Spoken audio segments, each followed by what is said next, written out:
this is just my preparation for finals. This is not me teaching this is just a study along. So in the past couple of videos we did conditioning of the problem, we did linear systems, we understood solving linear least squares, from which we gave a geometric perspective, the perpendicular projection, normal equations. We studied the QR method. Oh, sorry, not the the QR method. This is the QR algorithm. We studied the QR method of decomposing a matrix. What else? Then we saw the eigen decomposition of a matrix, and then we saw of the power method. I think power method, which is a method used to find the most dominant eigenvalue though.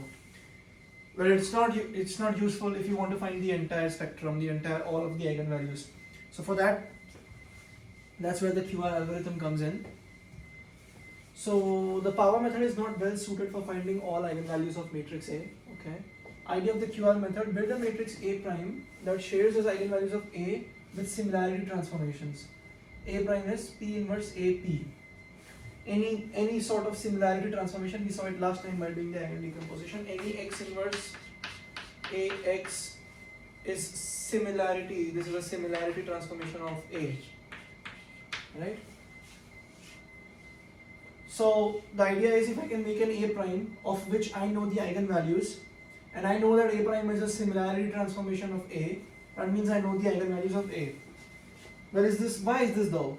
That the eigenvalues of A and eigenvalues of a similarity transformation are the same. I think we can understand by using the definition of eigenvalue. Determinant of A minus lambda I equals to 0. Now if this is true, the determinant of x inverse AX is equals to determinant of A, what next I'm going to do is plug this x inverse x here. X inverse AX becomes here and x inverse x cancel, and so this is essentially the same equation. So if this is true, then a similarity transformation has the same eigenvalue, and because the similarity transformation, all of them have the same eigenvalue, I will conclude that this statement is true. Let's just assume that this is true. This is just an axiom. Okay, determinant of a similarity transformation. The eigenvalues have the same similarity transformation.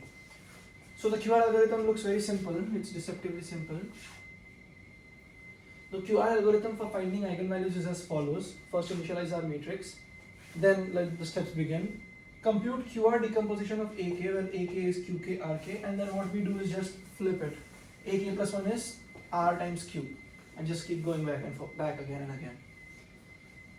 So at least let me see that they are similarity transformation. All iterates A1, A2 have the same eigenvalues because they are similarity transformation. So QK is an orthogonal matrix. QK times AK plus 1 QK transpose is something that has the same eigenvalues as AK plus 1. So now AK plus 1 is RK times QK, QK transpose cancel, so this becomes QK RK. So this is AK.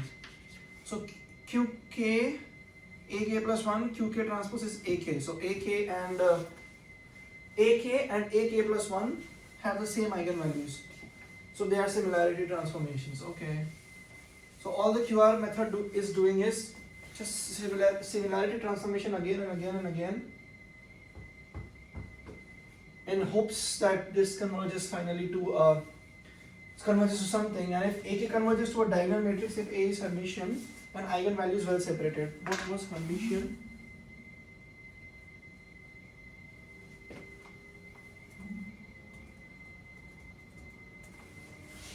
Hermitian matrix is a square matrix that is equals to transpose. Okay, so it's a symmetric matrix basically.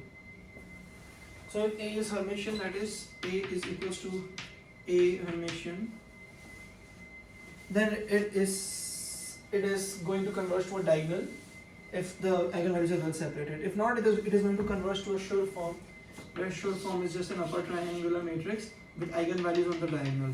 So we can anyway just read off the diagonal, just read off the eigenvalues from the diagonal and we'll be golden. Now the idea, now the question is intuition to why QR method converges. Why does it converge though? Think of it as power method applied to many linearly independent vectors at once. Okay, and define, okay. Recall that in the power method, let's just look at it later. Recall that in the power method we had to renormalize after each step. Now we have multiple vectors and therefore we also need to orthogonalize. That's why we're doing QR. Let me see what this means. So what is this saying? It is saying if I had a lot of vectors linearly independent, I apply a to a big power k.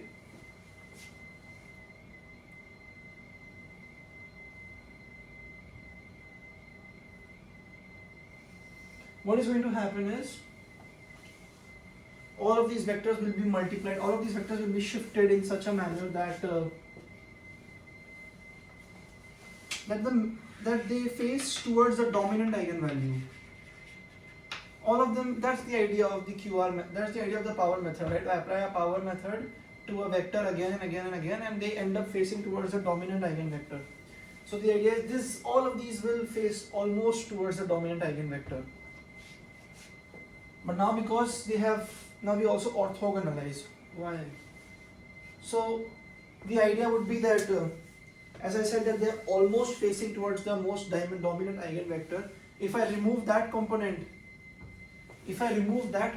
from the others, I will have something that face not towards the most dominant eigenvector but somewhere else. Let's say towards the second most dominant eigenvector and so forth. I think that's what's going on here. Let's see. With orthogonalization after each iteration, we obtain the algorithm.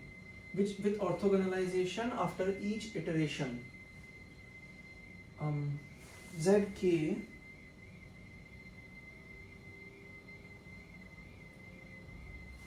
was akz0, right?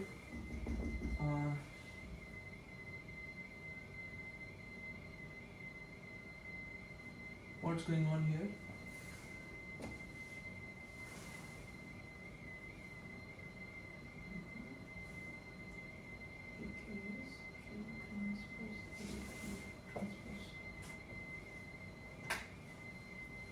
So essentially that's what they're doing. Oh, so they are orthogonalizing at every step, not at just one single step. Oh, I see. So let's say first I have a matrix, I apply A, and then I do a orthogonalization step. Then I apply A to the only the orthogonal part, only the Q part of it. Okay. What is the point of this? Now all these Q's, as they are linearly independent and they are perpendicular to each other, if I apply matrix A to this Q,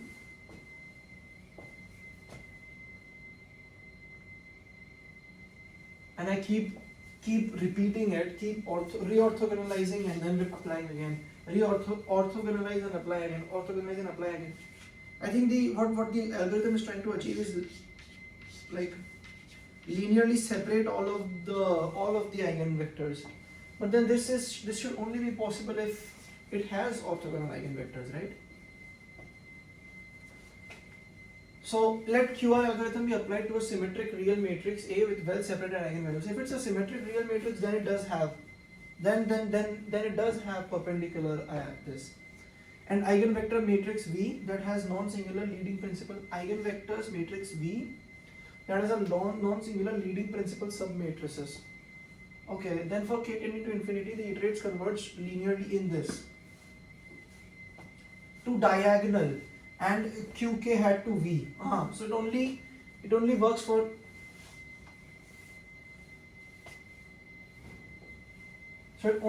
for if this idea they will all come to a diagonal and all of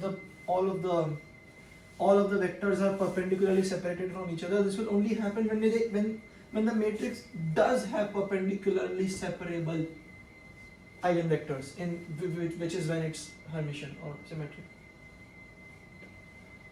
In the non-Hermitian case, yeah, that's what. In the non-Hermitian case, it doesn't converge to a diagonal matrix. So in that case, these will be not perpendicular vectors, the one which will end up in Q prime, Q hat, Q bar, whatever. Okay, it makes sense. The convergence of the QR algorithm is closely related to that of the power method. It only fast if all the eigenvalues are well separated.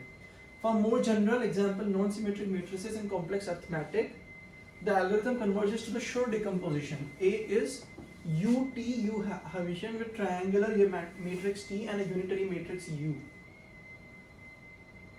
Read eigenvalues from the diagonal, like I said. So for general matrices, this QR algorithm converges to the sure form, the T.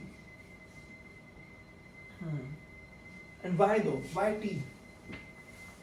I separate the perpendicular bits. I apply A again. Then I separate the perpendicular bits. Then I apply A again.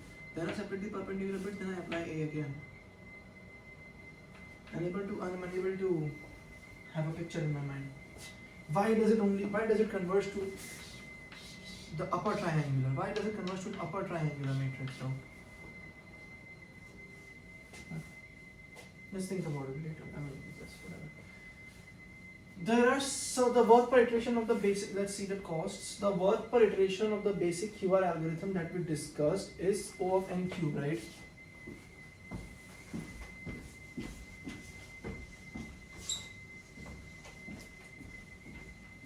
Doing n cube, doing n square householders for each step, and yeah. Because of the QR factorization in each step, the power method has cost n square. Yeah, because it's only one matrix vector. So QR algorithm is, in that sense, a power method applied to n vectors. There are several key improvements to the basic QR algorithm that brings down the cost per iteration to n square. Heisenberg matrices. There can also be shifts. Compare power method to accelerate the convergence. As always with linear algebra routines, the best are implemented in LabPack and can be used by MATLAB or NumPy. So, now what do you mean by shifts? Let's think about that and we see if there is any more discussion on this. How would one go about doing the shifting thing? Well, the idea is, the convergence idea is, I think this summarizes, right? So,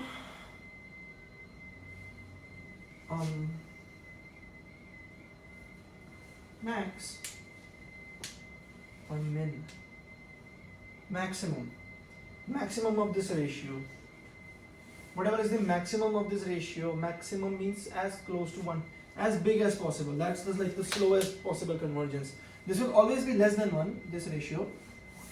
This will always be less than 1, but then what's the maximum? That's like the worst possible. Okay. So the idea was how well my eigenvalues are separated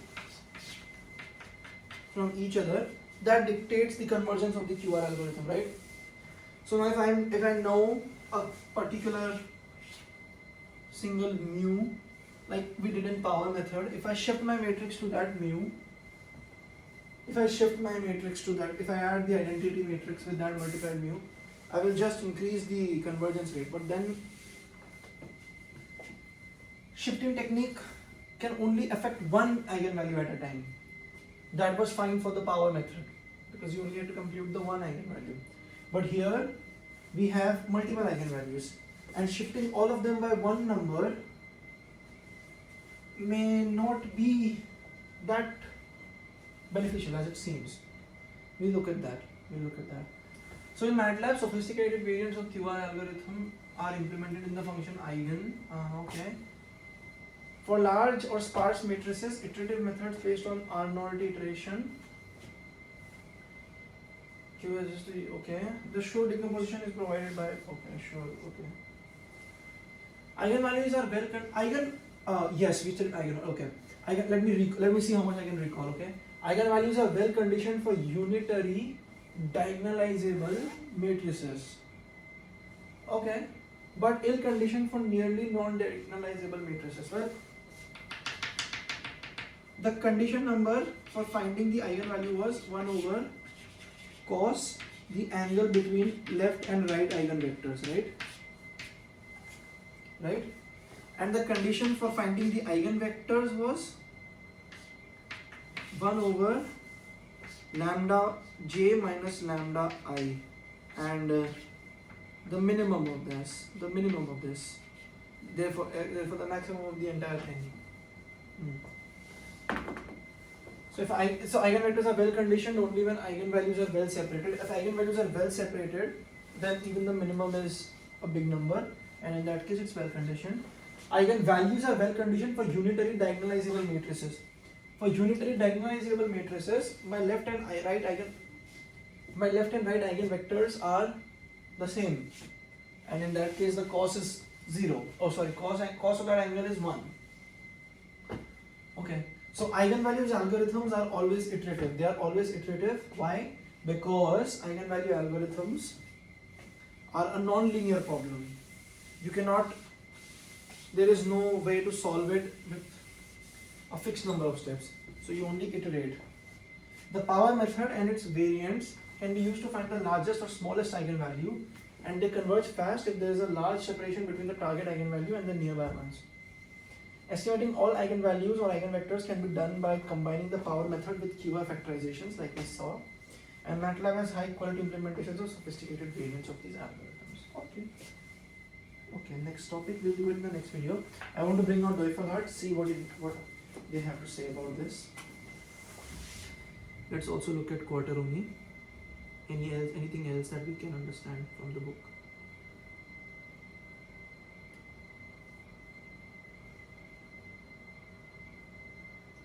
Approximation of geometrical location of the eigenvalues, stability and conditioning analysis, the power method, the QR iteration.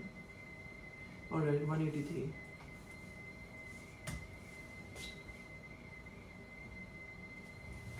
Let me just give you.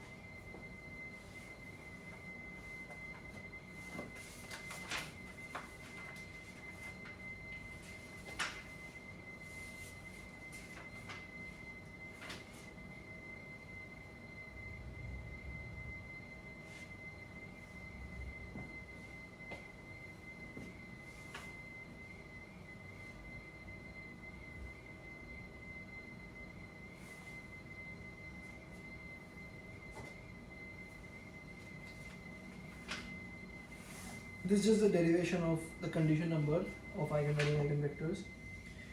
Power method iteration.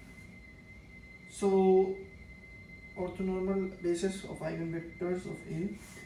The proof that power method converges. The inverse power method, which is fine. We understood the inverse power method. And then let's see the QR algorithm. The QR algorithm is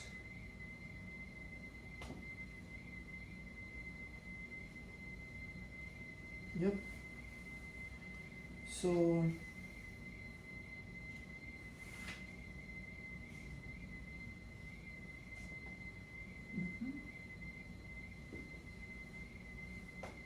it's just that all of these matrices are similar to them. That's what's written here. All of my iterates are similar to my very first matrix that I start with, and therefore all of them will have the same eigenvalues. So if they converge to anything, any matrix, it will have the same eigenvalue. Now I just need to understand why though does it converge to even a diagonal matrix for, let's say, our assumption. So this is the theorem, let A be matrix is symmetric with eigenvalues lambda 1 to lambda n such that all of them are positive and lambda 1, lambda n in order. So, okay.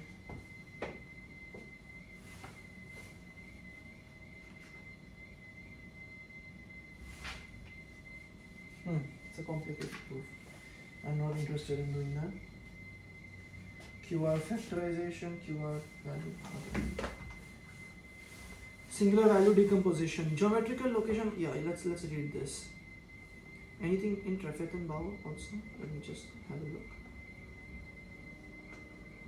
eigenvalues. It does have eigenvalue. Alright.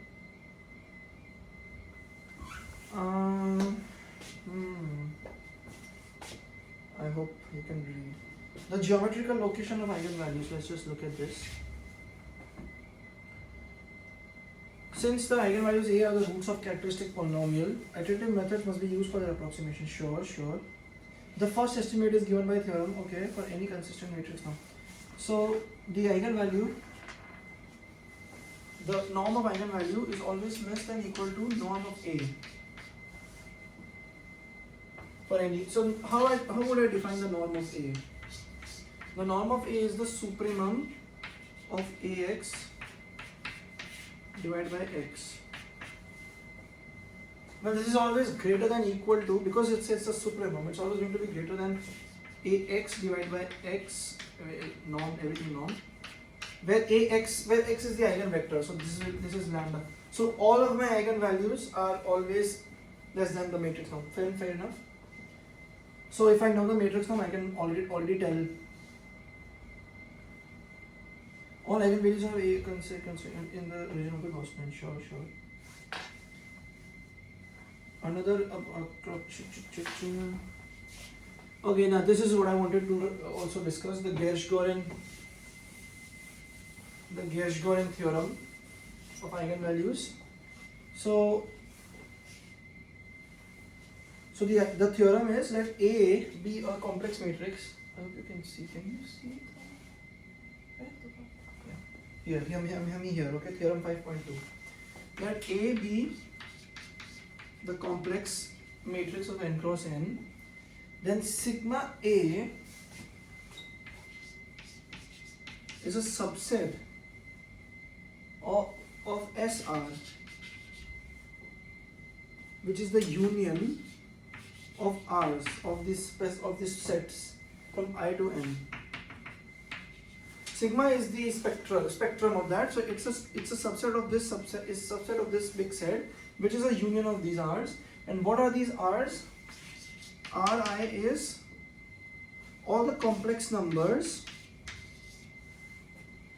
such that z minus aii modulus is less than or equal to the sum of aij and iterating over j equals to 1 to n, j not equal to I. So what this means is, if I have a matrix A, this will be its diagonal, right, from evidence from this. So this is sum of mods, yes. So add all of these values, add all of the values in the row, modulus, except the one which is on the diagonal, add all of these values, and my eigenvalues, there will be one set which will be created by every row, such that centered at the diagonal element and with the radius of this sum, like summation of ij. And now union of all of those sets, that's where my in that unionized set is where my eigenvalue will lie. How would one prove this? Let's decompose A as D plus E, where D is the diagonal part and E is the something else. I write A as D plus E. Now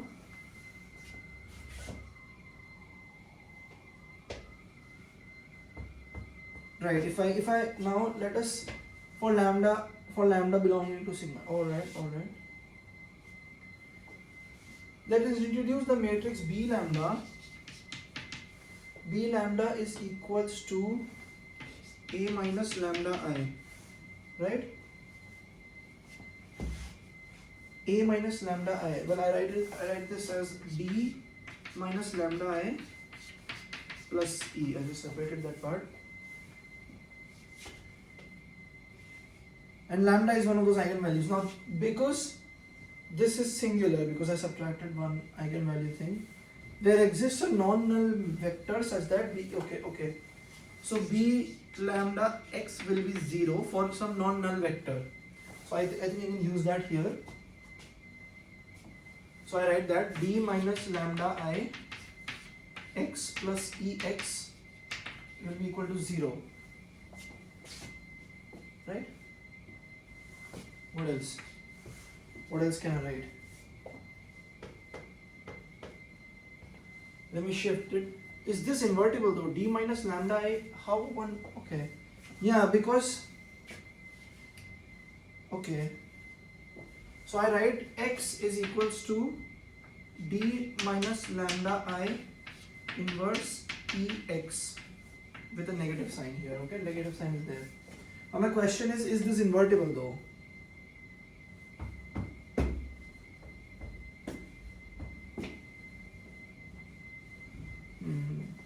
If its eigenvalues were lying on the diagonal, then it's not invertible, right? Anyway, if I take the infinite norm of this, I will get to the Gershgorian, that's fine. Right, the first Gershgorian theorem.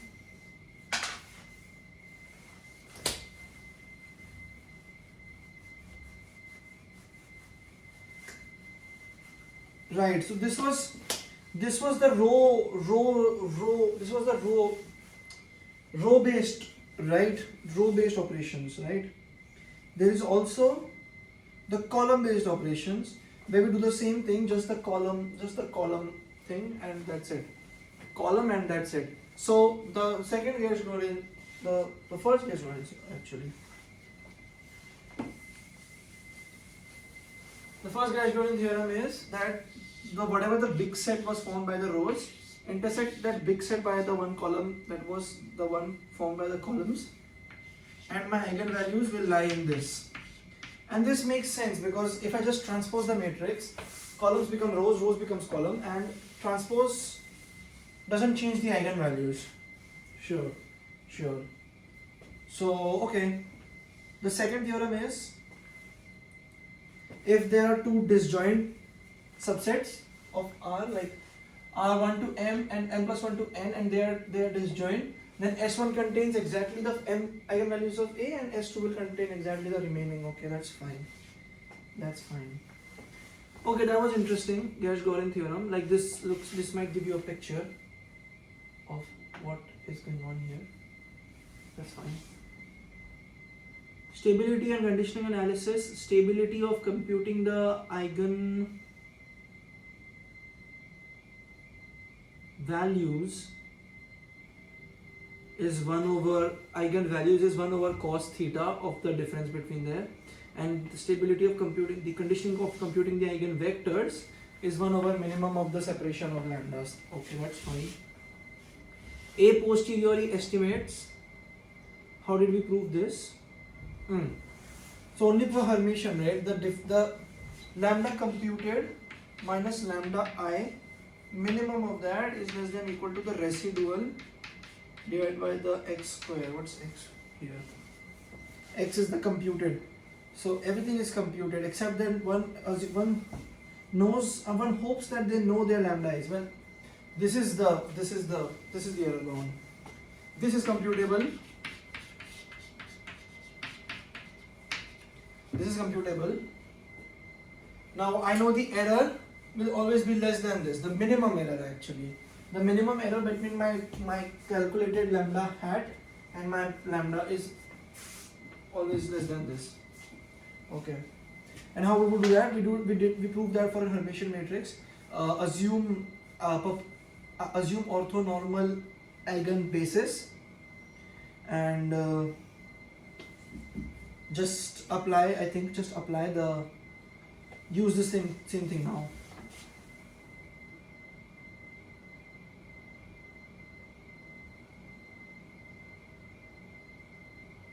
Yeah, let me see. X hat is the one which is my computed. So x hat is alpha times the orthonormal thing, and it's okay.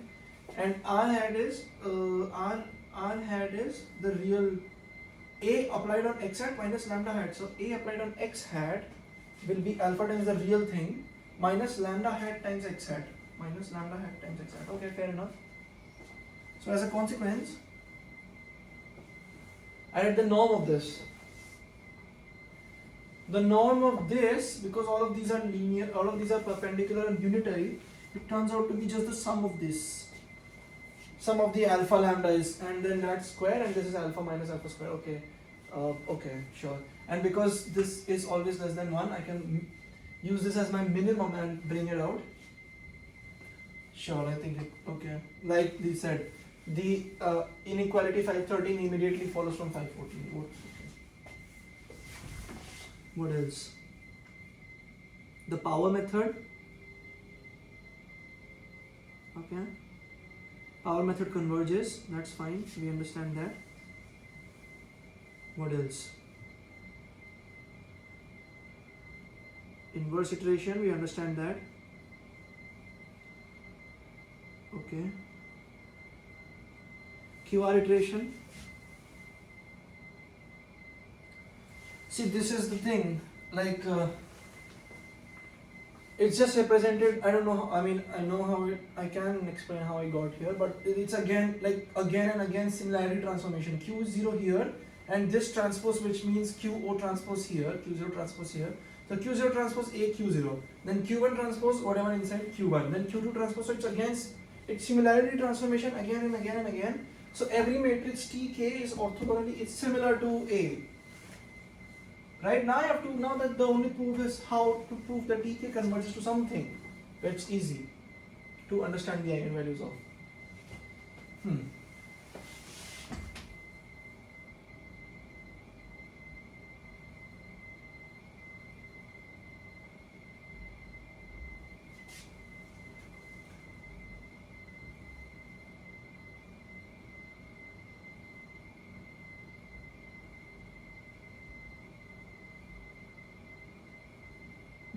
Matrix, QR iteration, QR method, understood. I think we are good. I think we are good with the QR method. What else?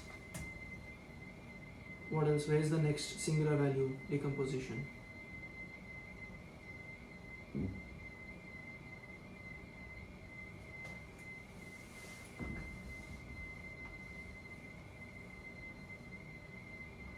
Where's singular value? No singular value in quaternion?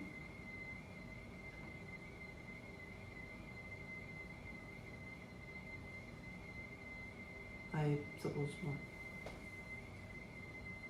What about the eigenvalue? QR algorithm without shifts, QR algorithm with shifts, other eigenvalue algorithms, computing the SVD. That's it. Let's go to SVDs now. Yep.